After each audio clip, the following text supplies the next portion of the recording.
what's going on? Who are you? This is my fiancé. You have no right to ask me such a stupid question. What are you doing? What is going on here? Can you tell me exactly what is going on? This is my fiancé. I've been together for 5 years. For 5 years. Stop talking crap. You also stop talking girlfriend. I don't care. I don't care. I am here with you. For 5 years, Linka. 5 years I have sacrificed myself. I do not even recognize myself. 5 years. Let's get out 5 years and this is what you do to me, Milka. I don't want to ever set my eyes on you again. Idiot! Bastard!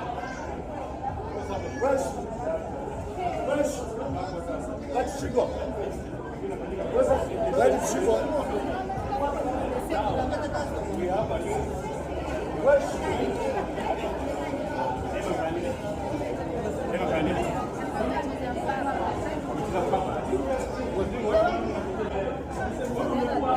He was proposing.